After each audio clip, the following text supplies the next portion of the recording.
Today we're going to make a tiki drink, Voodoo Grog. For this drink, you're going to need a tiki mug, or a double old-fashioned glass, a jigger, a blender, citrus juicers, a fine mesh strainer, a cutting board and a small knife, and optionally, a fancy cocktail pick. This drink uses Rhum Agricole, gold rum, Pimento Dram, passion fruit syrup, honey syrup, lime juice, grapefruit juice, an egg white, nutmeg, and optionally a cherry, pineapple wheel, and mint for garnish. This drink is complicated to make and extremely decadent, but the flavors are like a delicate fireworks show in your mouth. It takes you on a wild ride of exotic fruits and spices. The drink is decidedly tiki, but like a lot of tiki drinks, its roots are firmly in the Caribbean. It's a theme that tiki historian Beachbum Berry explores thoroughly in his book Potions of the Caribbean. But it's not just that the flavors stem from the Caribbean, its name does too. Voodoo, in the parlance of our time, calls to mind images of witch doctors, flesh-eating zombies, human sacrifices, and of course voodoo dolls. All of these images are products of pop culture. They have little to do with the religion of voodoo, particularly the ever-present voodoo dolls, which actually come out of European folklore. Part of the rites of voodoo is a ceremony where participants speak to the spirit world through ritual and dance. A big part of it is the performance and participation in it. It's rather like being overcome by a transcendent and larger force. You see, the Haitians never ask whether you believe in voodoo, and they say, do you do it? Voodoo, the religion, as differentiated from voodoo, the Hollywood construct, is often associated with Haiti. Its origins are from Africa, but the religion that unwittingly spawned a cultural phenomenon was a product of slavery in Saint-Domingue. Saint-Domingue, what we now call Haiti, was a French colony. In the 18th century, it was one of the most lucrative colonies in the Americas, and it was the largest market for the Atlantic slave trade. The French plantation owners would often work their slaves to death rather than gamble on their survival during malaria season, because if they needed more, they would just import more. And import they did. So much so that by the 1790s, the enslaved outnumbered the free nearly 9-1. That means that 90% of the population was in chains. Voodoo was a refuge from the inhuman cruelty and living hell of slavery. But more importantly, it was an integral part of the Haitian Revolution and was present at the very genesis of the new nation. In August 1791, under the cover of night, outside Le Cap in the north of Haiti, in the woods at Bois Caïma, a group of conspirators met to plan a rebellion against the slave owners. The plans were drawn up, and the gathering ended with a voodoo ceremony. The next morning, the insurrection began. The long, complicated revolution lasted over 12 years and raged through the entire country. But one of the last battles, that vanquished Napoleon's army and finally ended the struggle for independence, took place in Le Cap, not far from the site of the voodoo ceremony. The Haitian Revolution was the second war of independence in the Americas, the first being the U.S. But unlike the U.S., Haiti was able to rid the country of both colonialism and slavery at the same time. However, it wasn't easy.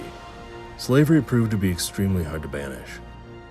Whether it was implemented under another name, or European powers wanted to bring it back to the island, for the majority of the revolution, it was hard to picture a future without it. But the young country managed to stamp it out for good. This slave uprising, as well as the violent ends of the slave drivers, struck existential fear in the hearts of American slaveholders. And voodoo, being conflated with evil and Satan worshiping, became a convenient vessel for those feelings. The mysterious religion had such staying power that nearly 100 years later, fanciful accounts were written about the secret and horrible rites of voodoo. The stories came out of a sensational trial, but they were admittedly and blatantly based on erroneous confessions that were beaten out of suspects. In the early 20th century, these myths only grew stronger with the U.S. occupation of Haiti. In 1915, United States Marines land in Haiti to battle Haitian bandits threatening destruction of American properties. This period created an explosion of media coverage about the Caribbean nation. A lot of it focused on the mystifying and frightening practices of voodoo. All of this helped put voodoo in the American popular imagination. And soon enough, it began showing up in pop culture. The seminal H.P. Lovecraft story, The Call of Cthulhu, which was written during the occupation, dedicates passages to the strange voodoo rites of drumming natives who are drawn to an idol, which is an image of horror molded in clay. That same idol is worshipped by a shadowy cult, with acolytes sprinkled all over the world, including Polynesia. In 1929, W.B. Seabrook published his travelogue, The Magic Island, which details the deadly occult practices of Haitians. The book told terrifying tales of blood sacrifices, dark magic, serpent worshipping, and voodoo. It's the same book that helped introduce zombies into the American lexicon. And in 1932, The Magic Island was loosely adapted into White Zombie. This Bela Lugosi movie did not only introduce moviegoers to zombies, but also had the first appearance of on-screen Hollywood-style voodoo, particularly its scene of a candle wax voodoo doll that put a victim under Lugosi's spell. The movie was a huge hit, and the fear of zombies and voodoo got a foothold in the public imagination. In 1934, the U.S. left Haiti. Till 1934, contingents of United States Marines keep order in Haiti, withdrawing only when Haiti finally becomes nation of peace and prosperity. But the mythical idea of voodoo, spells, and magic remained. In 1936, in the midst of the Great Depression, the WPA helped fund the arts, and one of the projects was a production of Macbeth, set in Revolution-era Haiti. It was adapted and directed by a 20-year-old Orson Welles. In it, some of the magical elements were changed from medieval witchcraft to Haitian voodoo.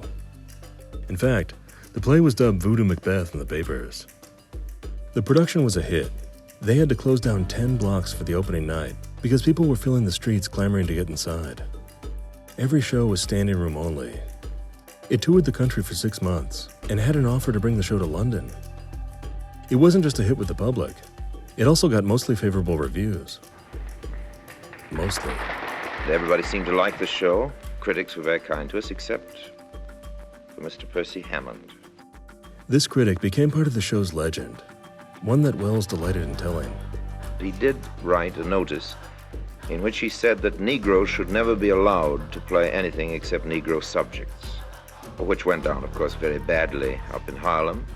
After this bad faith review, the legend has it that an irate cast member, who was credited as Abdul, put a curse on Percy Hammond. I went home, woke up next morning, proceeded along ordinary course of work, and bought the afternoon paper to discover that Mr. Percy Hammond, for unknown causes, had dropped dead in his apartment. Hammond's timely passing had to give satisfaction to some of the spurned cast. But for the rest of them, they may have taken delight in knowing that Hammond's obituary was printed directly above an ad for their play. I know this story is a little hard to believe, but it is circumstantially true. However, this legend didn't exactly help assuage those misplaced fears of voodoo. Throughout the middle of the 20th century, voodoo soaked deeper into the pop culture. But as it did, it strayed further and further from its origins. This voodoo diaspora was found in Cambodia, Polynesia, secret island laboratories, and even the suburbs. Like Lovecraft's depiction, these versions muddied the waters and made it seem as if voodoo was lurking around every corner, that its power is inescapable and is coming for you next. Look! Here they come!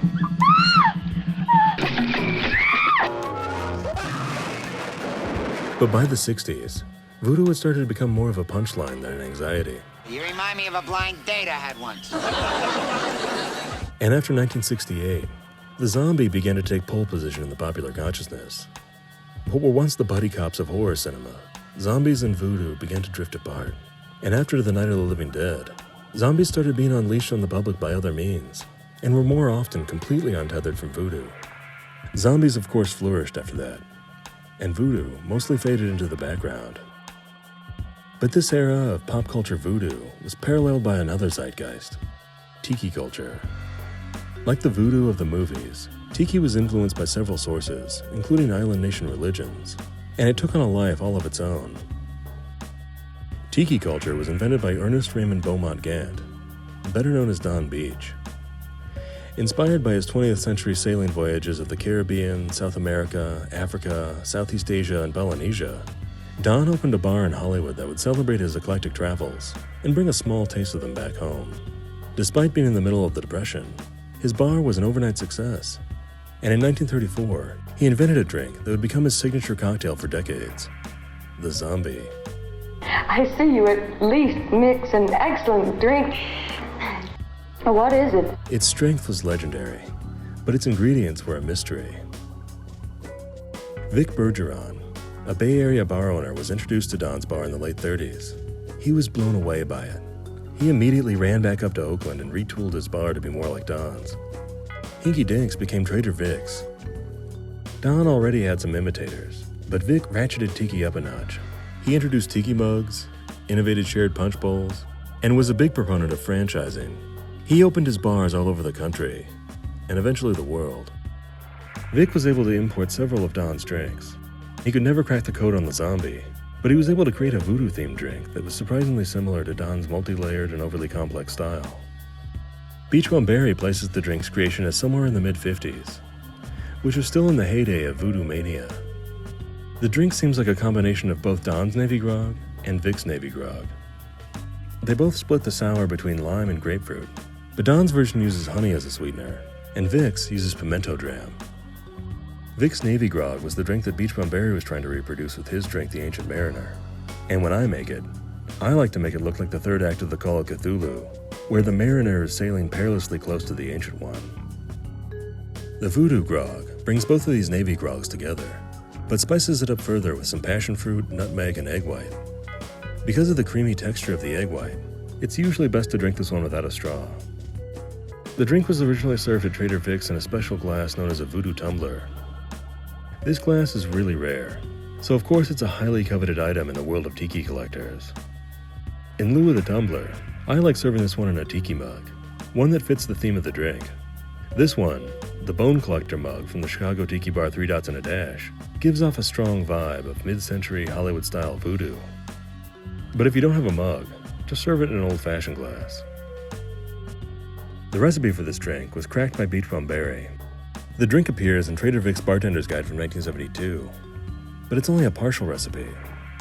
Luckily for us, early on in Berry's tiki excavations, he became obsessed with Vic's Navy Grog, so much so that he was able to decode what was in the secret mix.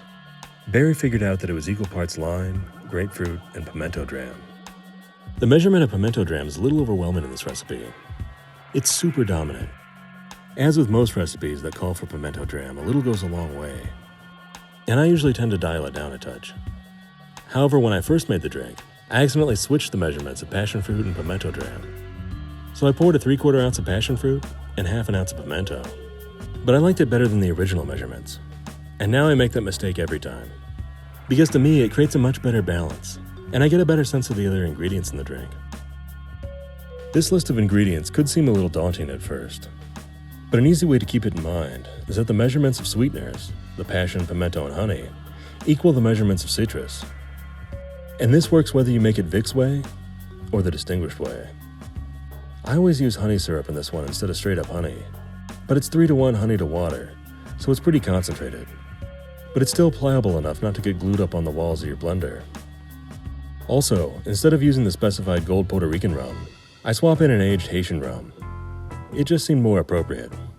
But feel free to use the rum you have on hand. This drink lends itself to variations. I like making a version I call Voodoo in Exile, where I swap in a little Singani. It adds yet another dimension to the drink, and pairs perfectly with the grapefruit.